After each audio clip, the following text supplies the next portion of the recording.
अशोक का जब जन्म हुआ तब ऐसा नहीं लग रहा था कि वो यशस्वी चक्रवर्ती सम्राट बनेगा। राजा भी बनेगा कि नहीं, इस पर भी संदेह था। प्राचीन ग्रंथों के मुताबिक अशोक की मां चंपारणी की रहने वाली थी। कुछ ग्रंथों में अशोक की मां का नाम धम्मा शुद्रांगिनी बताया गया है। सम्राट बिंदुसार के 101 बेटे और उनमें से कोई एक ही राजा बन सकता था। राजा बिंदुसार चाहते थे कि ज्योतिष उनके बेटों को देखे और बताए कि उनमें से 101 बेटों में से मगध का सम्राट बनने की सबसे ज्यादा संभावना किसकी है। अशोक के पिता ने अपने सभी पुत्रों को परीक्षा के लिए बुलाया। अशोक का भाग्य बदलने ही वाला था। वह मगध की राजधानी पाटलिपुत्र से राजवन की ओर बढ़ा। रास्ते में उसे बिंदुसार के मंत्री राधागुप्त मिले। राधागुप्त हाथी पर सवार होकर राजवन जा रहे थे। साथ में उन्होंने अशोक को भी बिठा लिया। राधागुप्त कौन है और अशोक को सम्राट बनाने में उनका क्या योगदान है?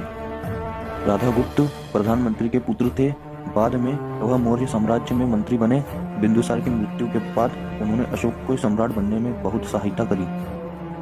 अशोक यह मानता था कि वह मगध की राजधानी का असली उत्तराधिकारी है, लेकिन जिसके हाथ में मगध की सत्ता थी वह यह नहीं मानते थे, यानी बिंदुसार ऐसा नहीं मानते थे कि अशोक मगध की गद्दी के लायक है। लेकिन जब मगध के एक राज्य तक्षशिला में विद्रोह हो गया, राजा बिंदुसार ने अशोक को बुलाया और उसे तक्षशिला जाने का आदेश दिया।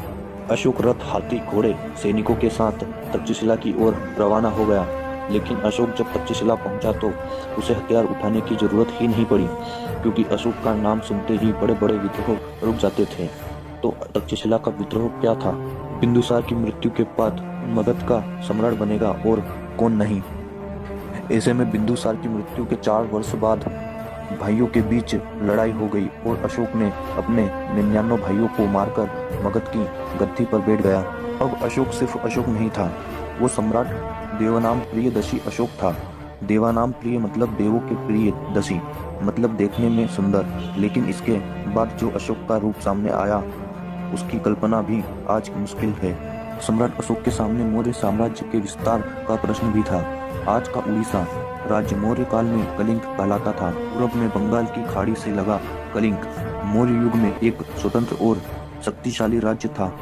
चंद्रगुप्त बिंदुसार की लाख कोशिशों के बावजूद कलिंग मौर्य साम्राज्य का भाग नहीं बन पाया।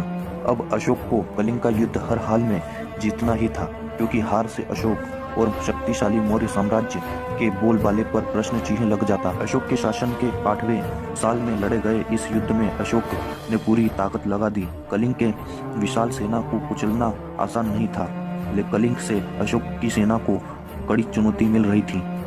आखिरकार कलिंग युद्ध में अशोक की विजय हुई।